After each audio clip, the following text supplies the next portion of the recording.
Hello, everyone, and welcome to a new video on my YouTube channel, Anton GF. My name is Anton Garcia Fernandez, talking to you from Jackson in the state of Tennessee in the United States of America. This is a new episode of the Written Page podcast, in this case, hopefully a video cast, since we are recording video as well. And our guest is today a very special guest because I have followed his work for many years now.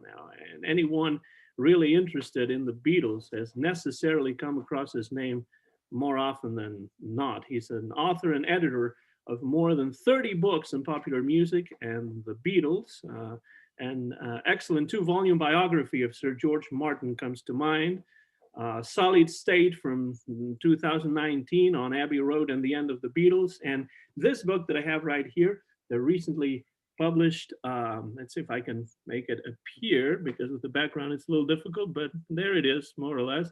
Here we go. John Lennon, 1980, The Last Days in the Life, which was published this year of 2020 on Omnibus Press. He has written also novels, and his texts have appeared in renowned publications such as Billboard, Time, Variety, and USA Today, not to mention the Liverpool Echo, which is one of my favorites, of course.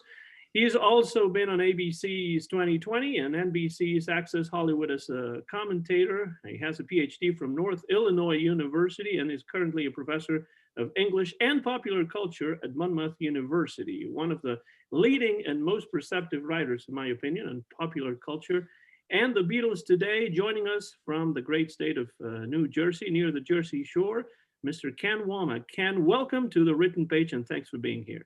Oh, thank you so much. I'm really honored to be a guest. Well, as I have said, I have followed your work for many, many years, and this book on John Lennon's last days in the life really is one of my favorites. I just read it a couple of weeks ago, just finished it a couple of weeks ago, and I really, really enjoyed it. It's really touching, really well written, and absolutely a must for anybody interested in the Beatles and John Lennon. So first of all, congratulations on that work. Oh, thank you very much. Now, Ken, it's been 40 years since the passing of John Lennon. He's been gone for 40 years, and he was 40 at the time of his death. So he's been gone about as long as he was with us.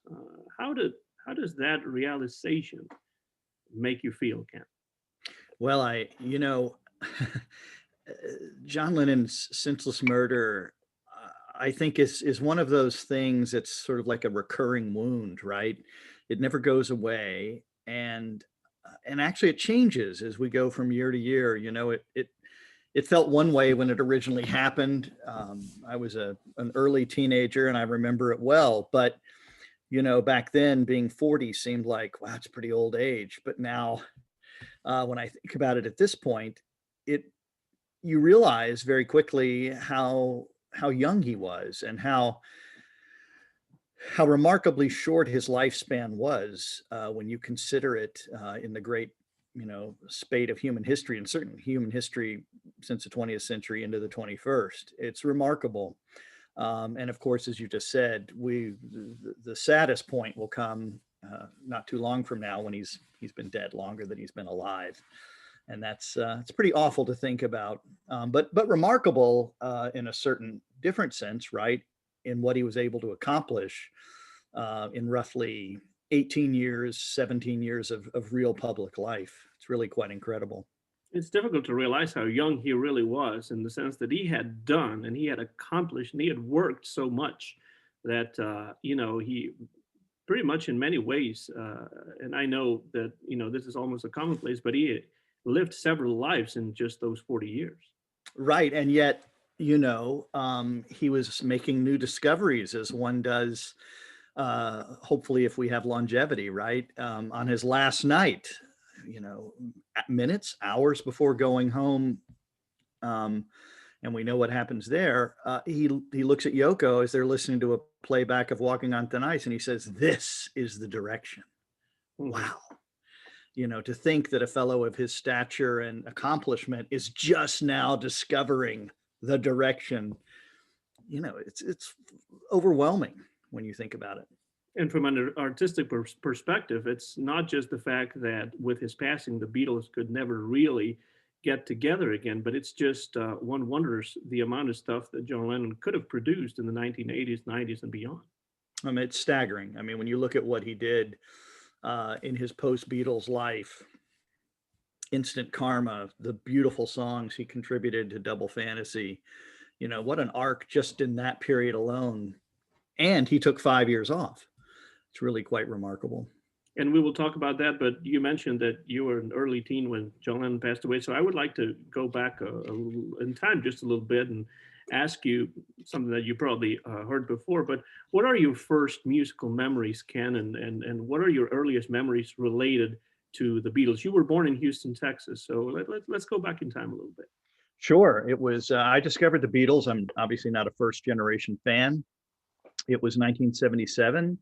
And my favorite morning TV program, the New Zoo Review, had, I believe, been canceled. I believe it had been yanked. Its run was over. I didn't know that. It didn't seem like it had a season or series finale. And I'm not even sure I really loved the show that much. It was just the thing that I watched and listened to while I had Cheerios, right?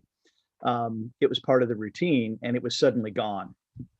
And I recall in its place was the Beatles cartoons, the mid-'60s cartoons, not Yellow Submarine, but the sort of more gritty tellings of little tales. They'd get into little adventures and scenarios, and they weren't even their voices, as you know. But they were on, and the storyline was annoying, and I certainly was not happy that it had replaced my show. But then the music came on, and the first episode I saw was Help. And I just remember thinking, where have these songs been all my life? This is remarkable. What is this? It sounded different than the top 40 radio of the moment, which I knew and was semi-familiar with. But the Beatles were different, and it's the same thing that happens to our students today, right? They hear them. And then fortunately they take our classes, but they hear the Beatles and they think, where has this music been all my life? Because it is always different and it is always extraordinary. I am obviously not a first generation Beatles fan myself, and I was very lucky to have a parents really who were record collectors and book collectors, and that really influenced me. And I remember my entrance in music actually came through the Beatles, and that's how I got to know all the great American tradition of rock and roll and country music and the blues. But the Beatles were an entryway for music in general for me, and particularly the blue and red compilations. Oh yeah, of course. In fact, the blue. My father, being a doting parent, clearly like your own, he did a couple of things. One, he worked in downtown Houston, and so he walked over not too long after that discovery, and he picked up all the Beatles books at the Houston Public Library. There weren't many, but he rounded those up and brought them home. Because if you're going to be serious about something, you get the books and you learn about it. So that was his approach, and I did. And then the second thing he did is he bought me the first two records I got. The first one was a very strange German compilation called The Beatles' Greatest. And so I had that, and then he got me the Blue Album on cassette. And I remember, I think about playing that cassette a lot, actually. Music is such a powerful, sensual experience, right? It works on several senses, not just sound. And I remember the tactile experience of putting that in. And I believe the first song on it was Strawberry Fields Forever, right? And I remember hearing that and thinking, wow, 1 minute I was listening to Help and thinking that was the greatest thing. And then boom, here's Strawberry Fields Forever. For me, it was on vinyl, and because I grew up in Spain, actually the Blue album did not include the Ballad of John and Yoko. It included One After 909, and instead, because of censorship and that kind of thing. I've never heard that before. Yeah, it's something that happened for that country alone, and so the Blue album came out with the Ballad of John and Yoko, replaced by One After 909 of all songs. But in any case, it was on vinyl for me. And I also had the same experience of listening to the music and wanting to read books about the Beatles. And so yeah. I wonder, Ken, how do you go from being a dedicated Beatles fan, listening to the music, reading books, to actually becoming an author of books about the Beatles yourself? Well, because I think my father, again, kind of incited this very early interest in thinking of them in a, for as much as this can be true when you're 11, in a scholarly sense. I think that stuck with me, but and I think this intimately, right? I go to a university like yourself, Penn State, and it's time to get tenure. And I was sort of the person who wrote about popular culture and the like, and it was a very natural kind of step. If in fact I was in 2002. I entered a very long administrative stint and for 18 years. And I remember vividly thinking, if I'm going to do this, which is very taxing, I'm going to write about what I want to write about. And, I got a few Beatles contracts and off I went. But it was very much, this is what we do in the academy.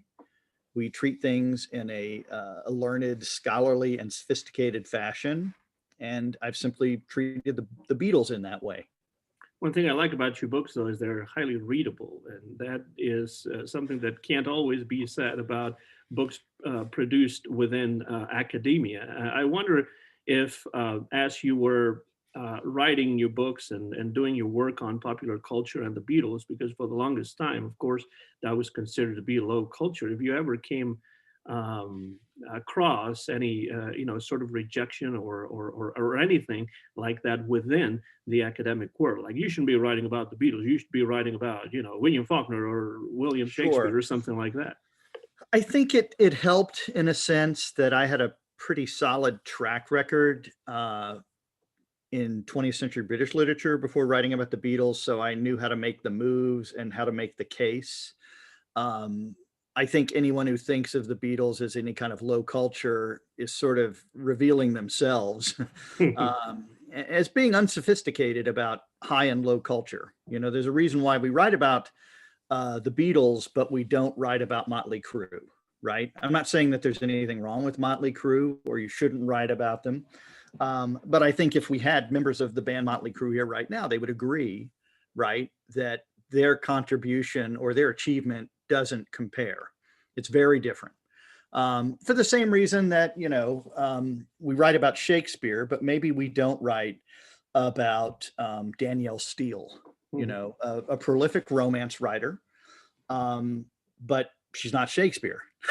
Her achievement is not the same. I don't think that diminishes it. That's part of our job, right, as critics, is to make those intellectual distinctions. So I really have never had anyone challenge. Maybe they do it behind my back. I have no idea. And if they do, that's fine. I'm okay with it. I earned full professor at a pretty tough research university, writing about the Beatles. So I'll be okay with that. But these are such interesting questions. I think the Academy needs to be smarter ultimately about how we evaluate and create valuation for popular culture. It's important because our students and their parents and damn near everybody they know, right, consumes a lot of popular culture. They watch movies, they watch prestige television series on HBO and Showtime or what have you. There's a lot of consumption, and I think it's helpful to have a vocabulary that helps you to make the distinctions. So when I teach my Beatles course, I feel like I'm teaching a portable vocabulary that they can then take and analyze why Downton Abbey is better or has more longevity and perhaps intellectual value than the Munsters. Mhm. I'm picking that. Obviously, those are apples and oranges in terms of genre and so many other things. But right, I think these are useful skills to have, and I really have seen no resistance to that. I'm happy to say, both at Penn State and now at Monmouth, I've been able to propose permanent courses in the general education programs I think related to the Beatles.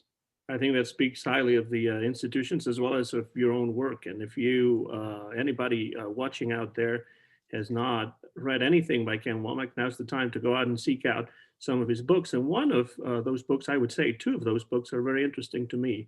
And they are Maximum Volume from 2017 and Sound Pictures from 2018, a 2-volume biography of Sir George Martin, the Beatles producer, and not just Beatles, but he worked with many, many other artists before and after the Beatles. Very quickly, before turning on to the John Lennon book, I want to ask you about the Sir George Martin book, because I have always been fascinated by George Martin and the figure of George Martin within the Beatles saga. And I'm wondering, as you were writing that book, Ken, what new insight, well, those books, because it's really a 2-volume biography, as I mentioned before, what new insights did you personally gain about the relationship between Sir George Martin and the Beatles, and also Sir George's influence on the band? But what I learned a lot about was the politics of the band, which were very steep. And George Martin was just as perhaps sometimes more involved than the Beatles in those politics. He had to be very subtle and sly about how he worked with them. These are 20 somethings who at times would not see things as rationally as he would. And yet he had the wherewithal, as did they, to recognize that they were doing something really important. And I wanted to try to capture that. And I had no idea that it would be such a long project, right? To try to account for what they had done. But my biggest insights were just really had a lot to do with George Martin himself not being this kind of bystander, but rather someone who was very involved in their work. There's this common discussion, right, about who's the fifth Beatle. Is it Mal Evans or Neil Aspinall or Brian Epstein? Murray the K always wanted to make his pitch, although that was mostly in fun. It was George Martin, and sometimes he was the third or the second Beatle, depending on who was involved and how passionate they were about the work they were doing. And he was right there with them, helping them to continue their longevity for as long as they could be together and produce meaningful music, which, as you know very well, the expiration date for that is late August 1969. And like them, he pushes for as long and as hard as he can to help keep that incredible and otherworldly vision going. So it was really his commitment that really came through to me. And as a scholar, my biggest insights are kind of boring to some people. In fact, I sometimes get questions like, well, what's really new here?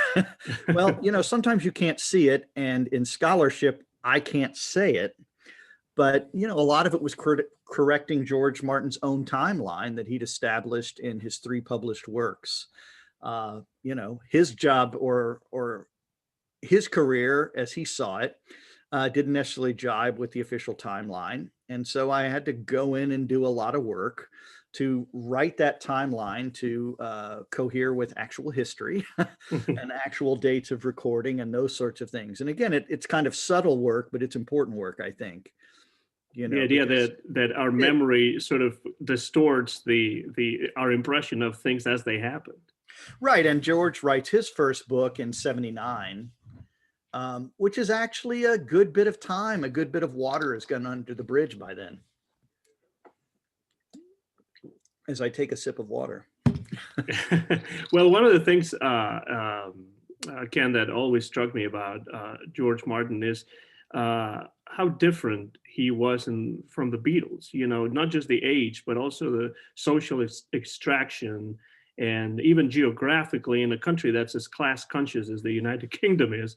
But at the same time, how well he was able to understand these 4 lads from the north that came down to London with their own ideas and their own background. And he was able to kind of help them along the way, model them a little bit, but also teach them a whole lot. He taught them a lot, but I think one of the things, and I love to talk to students about this, because George Martin, Brian Epstein, the 4 Beatles all have something very much in common. And that is that one way or another, they're outsiders, so Brian is Jewish, he's a homosexual in a very homogeneous culture. He has failed at everything he's ever done. until he runs his parents' record store department, his family's record store department in Mims. And then you've got the Beatles, of course, coming from the North, which, there's still a prejudice about Northerners and a class conscious world like the UK, but certainly nothing like then. And then you've got George Martin, who was more impoverished than any of the Beatles, who was from the wrong side of the tracks, who lived a very compartmentalized life. I don't mean this in any demeaning way. He was a big faker. He had the most beautiful cut glass accent that he had made up while he was in the war for pure class reasons and to be socially mobile, and it worked. And he had never known how well it would work until his second wife was a upper class woman, and he was able to create that relationship, but also to then go into the world once he became the Beatles producer and negotiate very successfully new careers, right, in running studios and working with some of the world's best musicians even after the Beatles. So I see them as kind of six outsiders who come at an industry sideways and just push it over. Mm-hmm. And it's really not that much different, right, than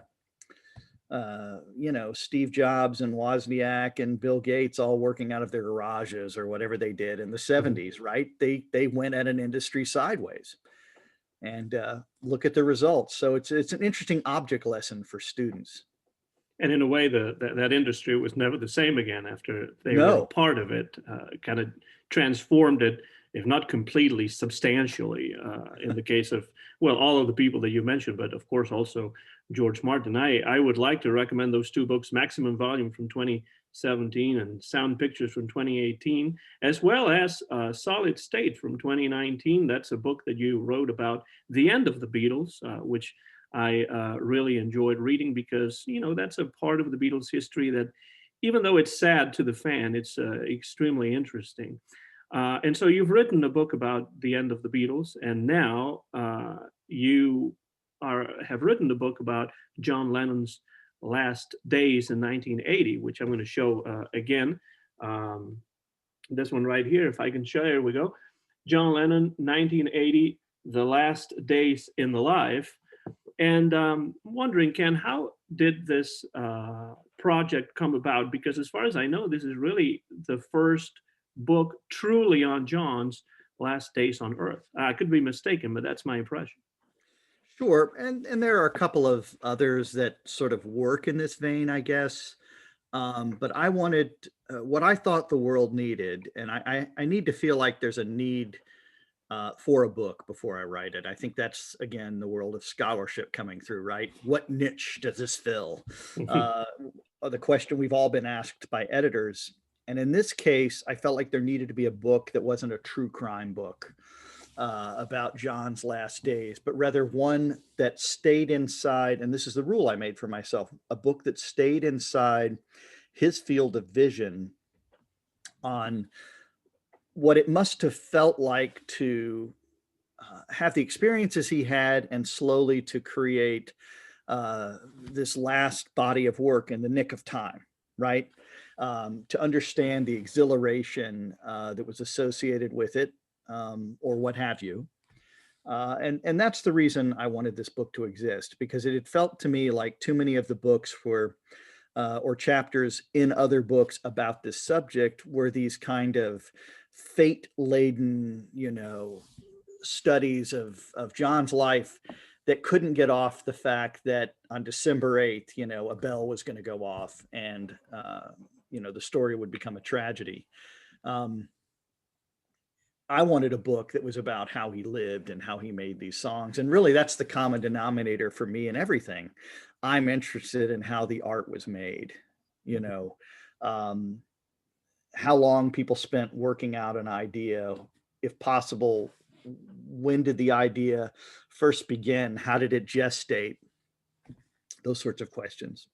And I think you really achieve this because you concentrate on the life, and the actual murder of John Lennon is sort of a silence in the book at the end of one of the chapters. And I think that's done really beautifully and really powerfully. And I can tell you that final part of the book where you talk about what happened, I didn't expect this, but it really brought tears to my eyes. And Oh, well, thank you. I even tear up now when I'm thinking about it. It's really well done. And I'm wondering, how did you go about conducting the research for this book? Because knowing John's stature in pop culture and his tragic death, I suppose that writing this book must have been an emotionally difficult journey for you. Well, as long as I stayed inside again, I set a rule for myself. So as long as I stayed inside the place where I was just trying to understand what John was doing the week of August 14th, 1980, I was fine. And I knew that there would be a before and after moment where I would just get out of the limo. I'm not going to cover what happens. And then a kind of long aftermath. I knew I wanted Sean Lennon to have the last word in the book. And in close proximity, Julian and of course, Yoko, because they're the ones who were most affected by this. I think we often forget this, right, in music culture, that, the world was robbed of this person, and it was. But the people who were robbed most intimately and have an unfinished story because of what happened that day are those three. So I wanted to privilege them at that point. As far as trying to research a book like this, the real thing you can't get to, other than John Lennon himself, right, is New York City. And I spend a lot of time there, living in close proximity as we do. And it's just so very clear how different the world of 2020 is from 1980. The city, at best looks the same in a lot of places. That's the best thing, but it's not the same place. It's not gritty like it was. It's safer. It's just a very different place. And I thought, to do justice to the story, I needed to spend a lot of time really trying to take people back to 1980 in New York, but also 1980 generally, because of course it was a smaller world. I'm not saying that the planet was smaller, it wasn't. But our interconnections with each other, those were, for example, there is a very good chance that not just once, but dozens, if not more times, I was watching a show at the same moment John Lennon was on network television. Mm-hmm. There were only 3 networks. It probably was Saturday Night Live, right? We had a smaller world in terms of shared culture and experience. We didn't have 200 channels all making original programming as we do today. There are probably episodes of really crappy episodes, quite frankly, of One Day at a Time or Fantasy Island or any of that business that he was probably watching at the same time, because we didn't have anything else if you wanted to turn on the television, and I think it's kind of fascinating when you think about those differences. And I think I'm sure you would agree, that's an important role of scholarship too, is to help us go to those places that are closed off by a contemporary reality.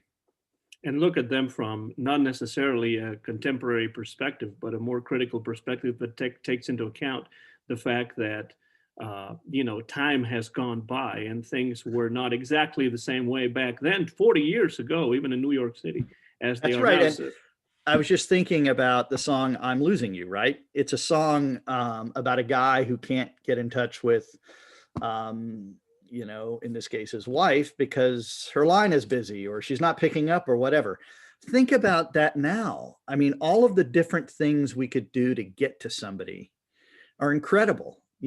We could text other friends, relatives, etc. There's just you email them, instant message them. You might not even call anyway.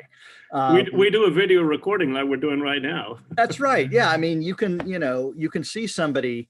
Like right now in the pandemic, right? I mean, a situation like this 40 years ago, you might not see your family for a long time. Hopefully they'll send photos, right? Long distance was very expensive back in those days. Today, at 5 o'clock, I'm seeing both of our daughters tonight. Mm-hmm. At 5, be there. It'll be great. And we'll spend a couple of hours talking to them and hanging out. And technology is different. In John Lennon's day, if he wanted to keep up with his relatives, he simply wrote a lot of postcards, wrote a lot of letters, and that's how he kept in touch. He called his Aunt Mimi once a week for the most part, but everybody else, he had to write to them regularly to keep those connections going. I've always been interested in the letters of important musicians or writers or songwriters or actors, whatever it was. And I always wondered, what is going to happen now with the complete emails of people, because where do those emails go, since they are not really physical like the postcards and the letters were. I wonder if it'll be more difficult in the next 50, 100 years to do research on current writers because of that. That's something that I've always thought about. I don't know if you have any idea about that. Yeah, I have no idea, right? Because folks like you and me in grad school, we would study a person's correspondence or their papers or their diaries or what have you. Fortunately, in the case of John Lennon, we do have that really extraordinary book that Hunter Davis edited, that I think is just top notch. To me, it really captures how to do that kind of book. And this is actually with fairly limited amount of correspondence that people have provided, and he still created something very important and useful, because that's what ultimately a book should be, is useful.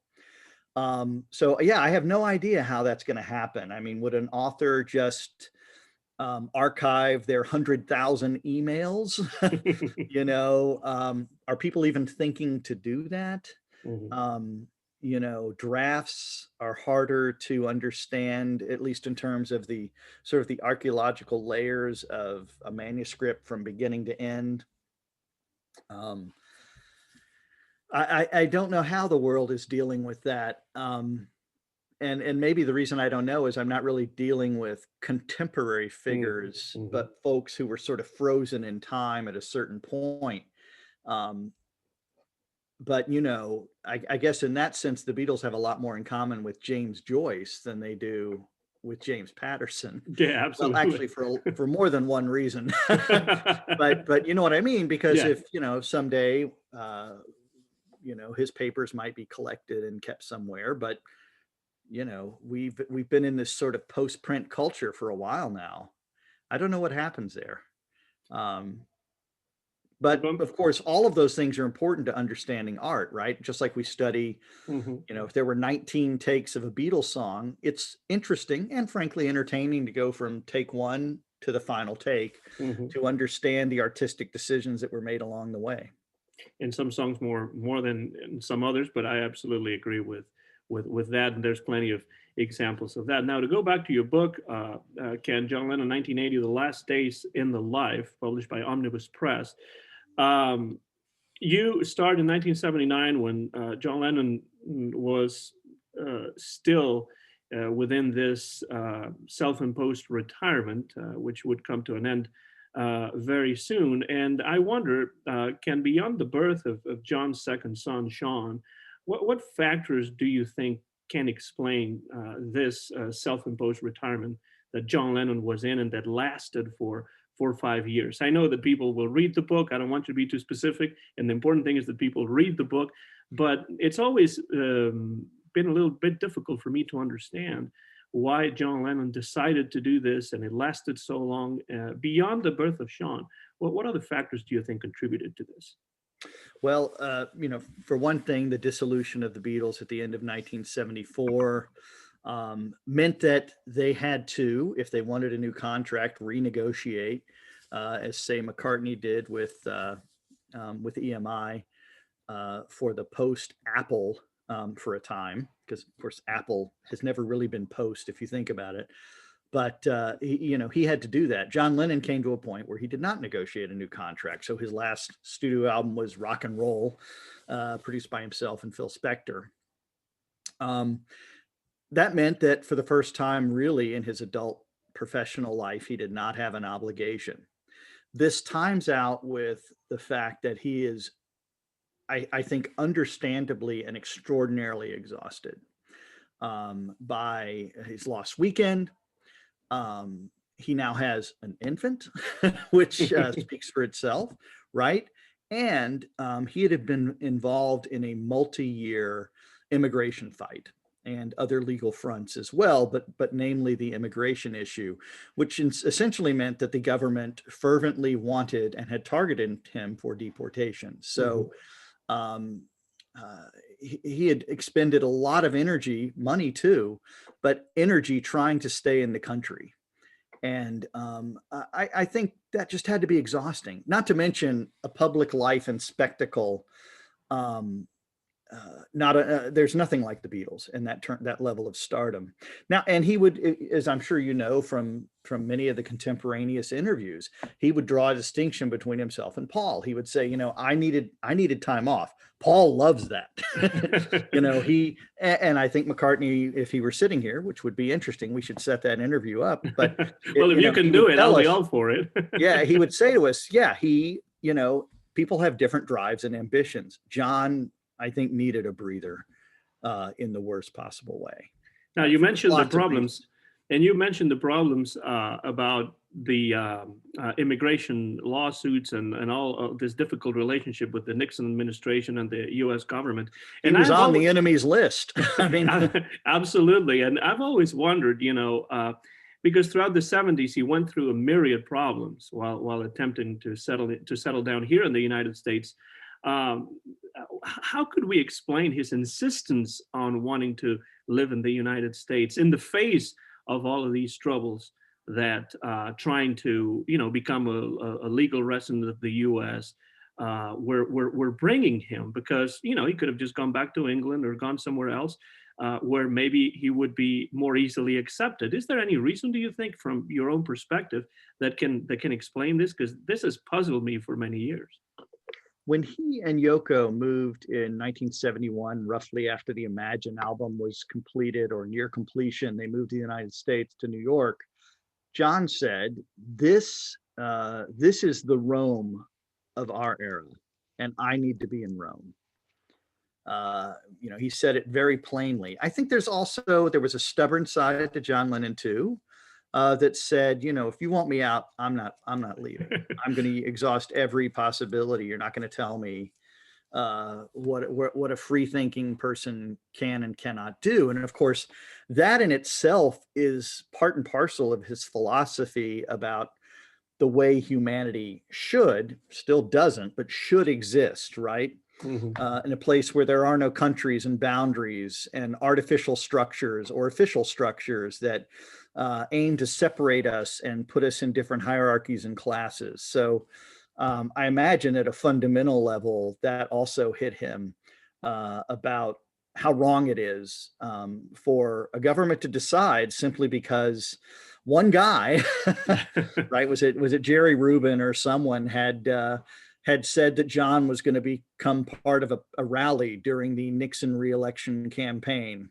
I think it was in San Diego, and I trust readers to go get the data for themselves. But it was really arbitrary, and in fact, it was something that John had no intention of doing and did not do, and yet that got him on the enemies list, and it began in both the Nixon and the Ford administrations this concerted effort to kick him out of the country.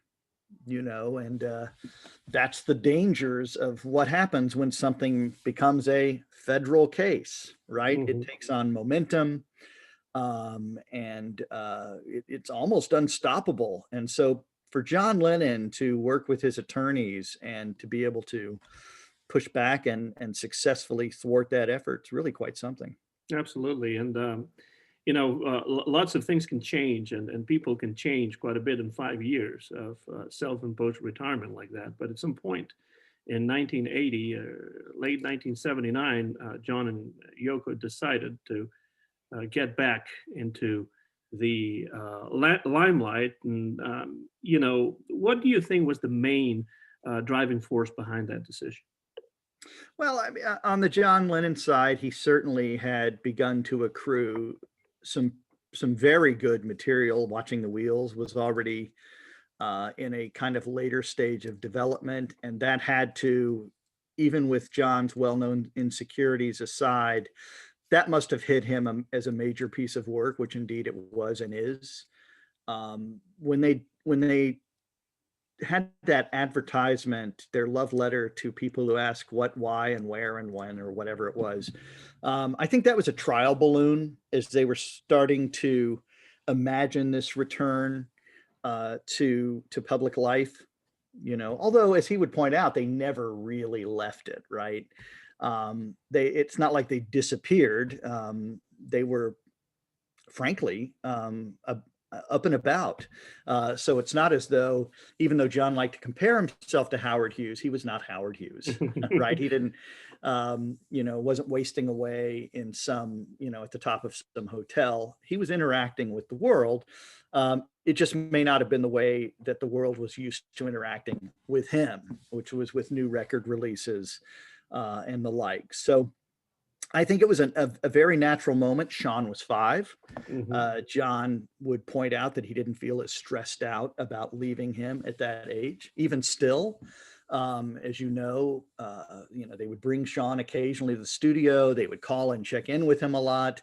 One of the first thing that he does on August 7th, 1980, when he's being photographed returning to the studio by Massachusetts photographer Roger Farrington, as he takes a photo of Sean and puts it up above the console at the Hit Factory, So he's going to do this thing. He's excited to do this thing. And I think was very satisfied with the recording sessions for Double Fantasy, but he was going to do it on his terms, which meant he wasn't going to, ignore his kid for months on end or anything like that.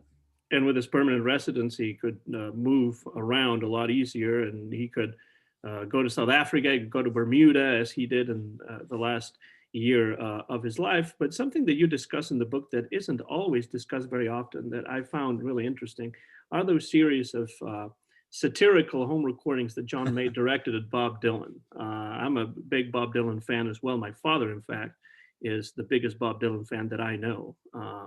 You discuss them fairly at length, I would say, in this book. And this brings up the question, since I have you right here, beyond the fact that Bob Dylan had been, collaborating with George Harrison in the 1970s, how can we approach these recordings? What do they say about the relationship between two giants, John Lennon and Robert Zimmerman? Yeah, so I think on the John Lennon side, and I imagine it was very different for Bob Dylan, but I think for John Lennon, Bob Dylan was very enigmatic. He had seemed like a kindred spirit in 1964 and 65, when they were meeting in person. But he really didn't know, for example, what to make of Dylan's parody of Norwegian Wood on the Blonde on Blonde album. That kind of weirded John Lennon out, I think. And he began to look at him with a little bit of suspicion. And that would only continue. Although he would see Dylan on multiple occasions, and sometimes in a very convivial manner. I think John was a little suspicious of Bob's motives. And of course, Bob Dylan, as you know, has always cultivated this kind of enigmatic approach to life, the universe, and everything. I mean, he says off the wall things, not necessarily controversial things, but he likes to sort of, as the British would say, take the piss, right? He likes to and he likes to tease at an idea. John Lennon does too, but he likes to chew on it more than tease it. Mm-hmm. So there was that difference. And there are, multiple occasions where John is, would, in an inspirational sense, mimic Dylan, but at other times make fun of him. Mm-hmm. And when he got to 1979, and John had been away from the business for 3 or 4 years at that point, Dylan has a hit with "Gotta Serve Somebody," right? And for whatever reason, in the fall of 1979, that really got John Lennon's goat, perhaps because it was this interesting take on spirituality and religious impulses. But it also looked to him like this was another huge heavyweight, like Elton John or Paul McCartney or mm-hmm. Bob Dylan, right? These monoliths out there existing in popular culture. And he decided to aim his satiric engine on Bob Dylan. Now, what's interesting about this to me, even though it's not as well, it is kind of as explicit. You have "How Do You Sleep" on the Imagine album, which was his attack on Paul McCartney, and he later, apologized to McCartney and says, "By the way, this was not about you. Sure, it sounded like it with very specific, lyrics, but it's really about me and what I see as my failings." And I think if Bob has ever been bothered by "Serve Yourself," he should recognize that John was really not critiquing Bob Dylan. He was critiquing himself. Mhm. And he felt like, he needed to start becoming part of the action as opposed to standing on the sidelines. And as he would admit, those kinds of attacks that he would write were really about him. And I think "Serve Yourself" was about John Lennon, who wasn't serving himself Mhm. and wasn't out there, even though "Watching the Wheels" was as good as any other song written in the 1970s, right? Mhm. And yet he's keeping it under wraps, and the world didn't even hear it until what, November 17th, 1980. Mhm. He needed to get into the fray. I've always wondered if Dylan's surprising conversion to Christianity would have had something to do with this as well. Bearing in mind, John's dislike of organized religion throughout most of his life. He had an issue with organized religion, but one thing I've discovered from thinking about his life and work for so long is he was a very spiritual person. And uh, the Beatles were not postmodernists, they were modernists, right? They believed in like an ethical center of right and wrong. They believed that you could be experimental, but it always brought you back to this kind of centered place in terms of art and life and human experience. But I would agree in terms of organized religion that turned him off, but mostly because he saw organized religion as functioning upon exclusionary practices, right? Mhm. Mhm. And that was something that really got his goat, was the idea that you might, choose arbitrary reasons like wealth or what have you as means of entrance to becoming part of the crowd. And as you know, I mean, he had so many songs, as did McCartney, about that discrepancy between being the individual. A crowd of people stood and stared, but I just had to, watch, right? The crowd and the individual, these kind of dichotomies he would see in the world. And that goes back to the very early days of the Beatles. There's a place, I don't want to spoil the party, I'll cry instead. Even songs that look inconsequential because they're like, love songs, pop songs to put in an album. Think of "I'll Cry Instead" as, album filler in a way, but it does have a lyric that in a way could be read within that sort of framework that you're talking about. "I'll cry instead, I'm going to hide away from, I'm a loser" is another example. I'm going to hide away from the crowd, and I need, some time to myself. So, I totally agree with that. I Sure, think it's and he a theme lived that that. runs through. Sure, and he lived that in his life, as you can see from studying those later years when we have lots of testimony from New Yorkers who would see him on the street. John actually loved people, and what fascinated me about digging in so deeply with this story was the way in which when he would meet people, walking in the park or what have you in the city, how he was even as interested or more interested in their stories than his own. Mhm. And there was a real humanity there that the world probably didn't see because they were used to this other guy with Yoko from the late 60s. But that other person was always there too. Mhm. The creator that needs to observe in order to find, Sure. topics and material to write and create about, right? Now, one of the things he created is this album right here. Beautiful album. In reality, one of my favorites in the whole discography of solo John Lennon. The comeback is best exemplified by this album that John and Yoko cut at the state-of-the-art Hit Factory studio, this double fantasy, with top-notch musicians, with that eccentric sardonyx Yeah. space guitar. It really features wonderful songs, both by John and Yoko. Songs like "Starting Over," "I'm Losing You," "Beautiful Boy," Watching the Wheels, Woman. How do you rate this album, Ken, within John Lennon's discography? And what do you think about the concept of mixing John's songs with Yoko's songs? I know that some fans have criticized this deeply, and I believe that the songs that Yoko came up with for this particular album are among her best work. What do you think about this album in general, or specifically? You can say anything you want. Well, I was fortunate that I got to know it for 3 weeks before, the unthinkable happened in 1980. And I recall enjoying the back and forth, and still do. For example, an easy one is I'm Losing You, that speaks to I'm moving on, or I'm moving on speaks to I'm losing you. Yoko's reaction, her song in conversation with John's song. I thought it was quite effective.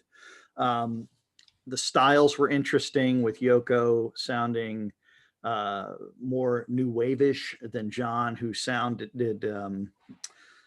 more like his Beatles self than anybody else, which is perfectly fine because that's who he was. I had occasion to write a column just this week about this subject because, of course, as you know, it was panned by a number of critics who thought John was, I don't know, navel gazing about how great his life was with his kid and et cetera. But, in retrospect, I think it's just another example of how far ahead he was of the rest of the world. We couldn't imagine that rock stars would be 40 years old in 1980. It was just a different world. It's also a very competitive marketplace. You had all the dinosaurs out there, but then you've got disco and new wave. And of course, a new British invasion is on its way and will shortly be there, courtesy of MTV. It's a rapidly changing marketplace. And here is this guy who comes out with something that sounds, I don't know, like easy listening or what have you, although there's a lot of great guitar, courtesy of that Sardonyx on that record. And I think it's another example of John being way ahead of us. He was creating something timeless. We just weren't able to necessarily see it as a culture in November 1980. To me, listening to this album really points toward the kind of pathway that John could have, and maybe should have taken in the 1980s had he not been murdered at the end of 1980. I think the biggest clue to that is the last hours of his life, right? When he says, this is the direction. He's pointing to this, I think a very interesting experimental stage was coming, courtesy of Walking on Thin Ice. We'll never know, of course. But I think he was willing already to evolve even away from what he'd just done.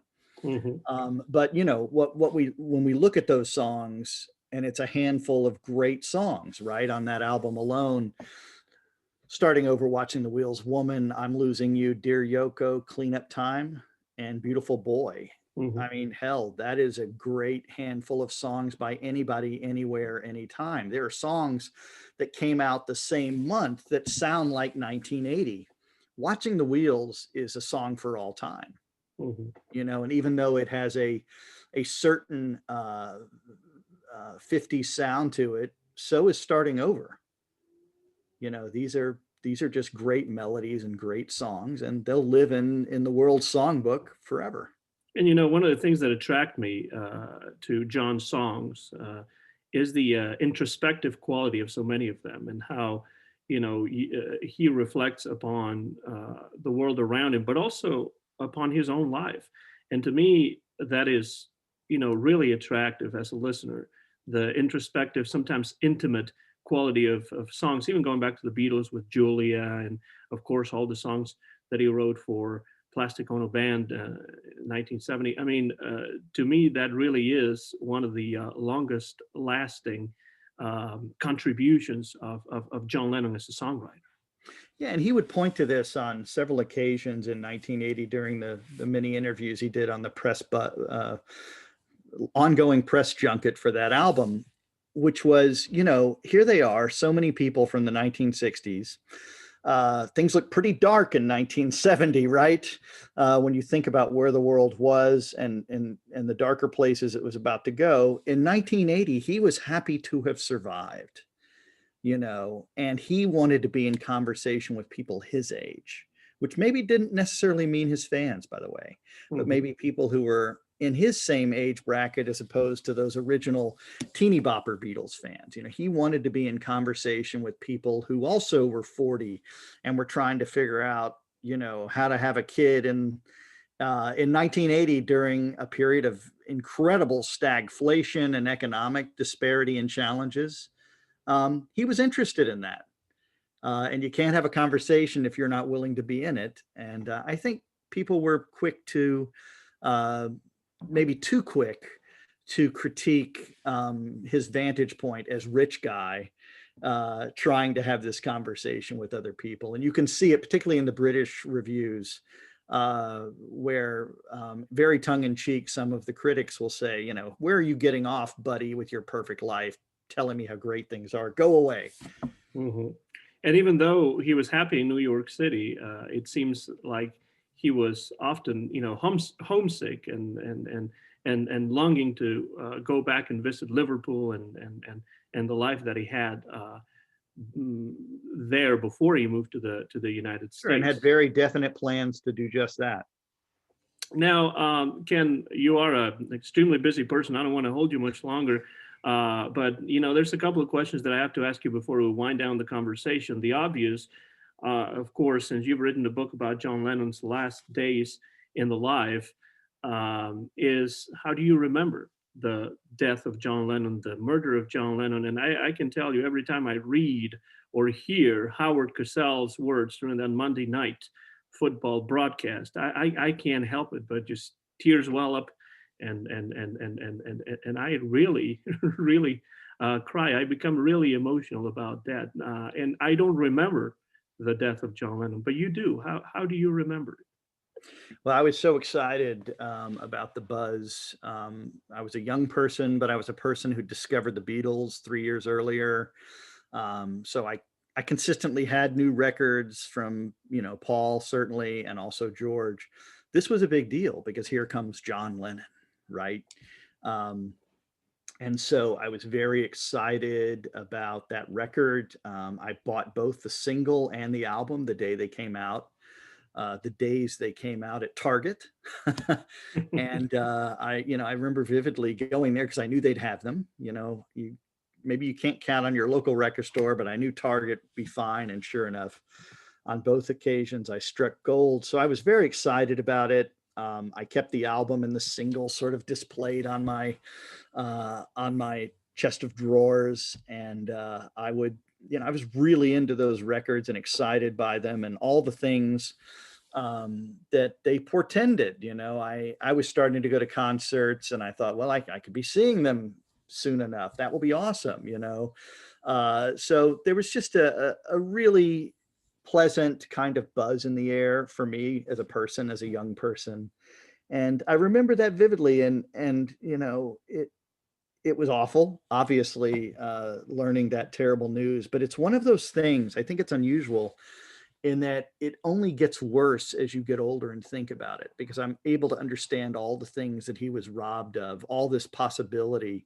And that's not even saying anything about where he might have gone musically. That's just selfish on my part, but really, what he was robbed as a person. He never gets to be 41. He never gets to rethink some of the things he said that maybe he wishes he'd said a little better.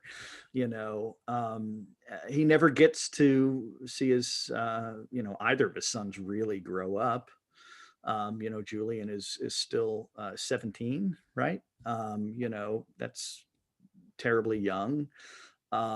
He never gets to really experience the fullness of having that album in release. So it's something that to me seems more acute as more time passes and not less so.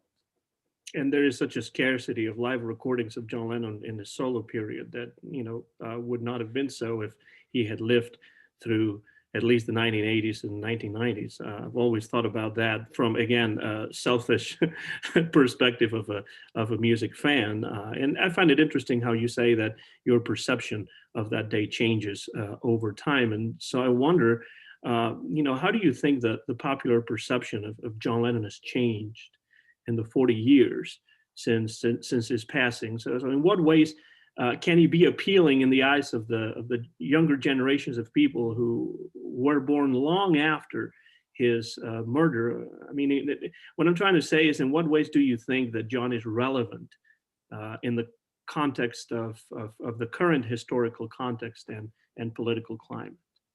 Well, I think his music will always be relevant, and that legacy will continue to redound, uh, as long as people love music and discover new music. Even though it'll be old music, it will still be, an experience of discovery. Um, the one thing there's something I wish people would think about today, and that is the way John Lennon would own things. He would own his own failings. And when you go back and read those interviews, and I really recommend reading the Playboy interviews conducted by David Sheff, I guess in August and September 1980. Absolutely. Are really fascinating. They're all good. The ones in Newsweek, and certainly Andy Peebles, and most definitely Dave Sholin and Lori Kay on the last day of John's life. But the Sheff ones just go on for hours and hours. And what you see in those is the way he can reasonably own his own actions. And I don't think people do this very well at all right now. Here he is, a superstar, saying things and owning things he did and had done, which had a certain level of risk. I feel like people don't want to take that risk anymore for anyone to know that they have failed and they could do better. John would speak plainly about how he wished he'd been a better father for Julian. He would talk plainly about, his relationships with women and what was once violence, quite literally. And he would say, and I think it's in Sheff where he says, "I will have to live a long time before I am able to own what I did in my youth." Wow.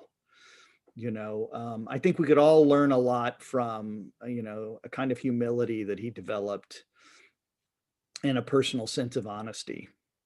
And he would do that in a way that seems contradictory and is contradictory to people now. He would say, "I'm not that guy, but I don't get to say that I'm not the person who did those things."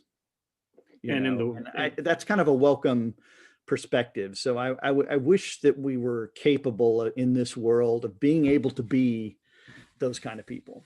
Those are important lessons, and especially in the world of postmodern world of social media and fake news and post-truth and all those things. Just a parting question, Ken. You're an extremely busy man, personally and professionally, and for what projects are we working on right now, if any, that we could be looking forward to as followers of your work? I'm working on a book with my friend Jason Krupa about the making in the summer of 1970, longer really, but mostly that summer, of the All Things Must Pass and Layla records, which were connected briefly by the same band. And we had a lot of fun working on that. We're just now finishing it up. It'll be out in July. So that's kind of on the front burner. Well, we definitely look forward to that. And I've always wondered, since you have written novels, does your side as a fiction writer influence in any way your scholarship, and the other way around, or maybe not? There is one very important connection, and that is it's exciting to be in those sort of other or alternate universes. I love being in a world. So I loved being in 1980 with John Lennon for however many years it took to write that book. I loved it.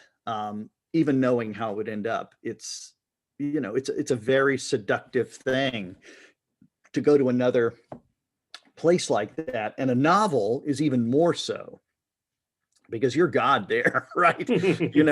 You can define things. Unexpected things can happen that can't happen in nonfiction. So, that's what keeps me coming back. The problem for me with novels is I feel like I can't write them in the same way. When you do like a book like this Layla All Things Must Pass book, we could think about it for a couple of years, right?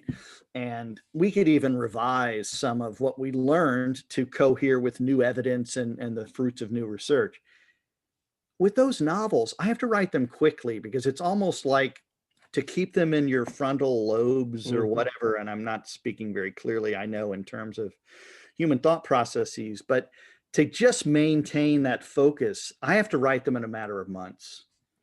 Or what will happen is, and I'm sure you know this from writing, you'll feel like you're writing a different book. So, I know there are lots of writers who take years to write novels.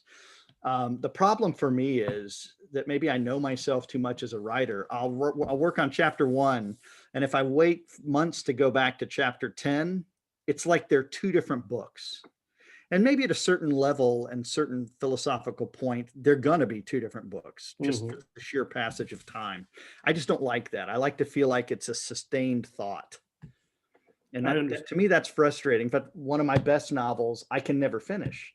And I come back to it periodically. And I love what I've written, but I can't connect with it where it stopped because I lost the thread somewhere, 3-4 years ago. So that is something else that we have to look forward to in the future, huh? Not that book. I don't know how to connect. Had a cool title though. It's called Crocodile. And I loved it. And it was, and I love what I have, but it doesn't even end enough to become a novella. So whatever. But it's just, to me, it's illustrative of how we all have our own writing processes. There are truisms, obviously, about writing, but we have to deal with how we do it. We're all, we're all hewn to that, no matter what we want. Ken Womack, leading writer on popular culture, pop music, and the Beatles, the author of this book right here. I'm trying to show it again. John Lennon, 1980, The Last Days in the Life, published this year of 2020 by Omnibus Press. I knew it was going to be a delight to talk to you, Ken, and I've been wanting to do this for years. So I truly appreciate your time, your kindness, your insight, and thank you so much for being here on the written page on my YouTube channel, Anton GF. And of course, you can come back anytime you wish to. Oh, well, thank you so much. This was a new episode of the written page on my YouTube channel, Anton GF. Our guest was Ken Womack, who was joining us from the state of New Jersey. His book, John Lennon, 1980, The Last Days in the Life, is an absolute must read, as are all his other books, including the 2-volume biography of Sir George Martin and his book about the end of the Beatles and the making of Abbey Road. My name is Anton Garcia Fernandez. Mine, and of course, Ken's, is the copyright of this video, which was recorded in Jackson in the state of Tennessee in the United States of America in December of 1980. 40 years, almost to the day, after the fateful, terrible murder of John Lennon in New York City. Very soon, you'll be able to watch this interview on my YouTube channel, Anton GF. As always, thank you very much for being out there and for listening. Leave some comments if you would like to underneath. And now, of course, it's time to go back and listen to the Beatles, go back and listen to John Lennon, and go back and read the books of Ken Womack. Thank you very much, and see you soon. So long, everybody.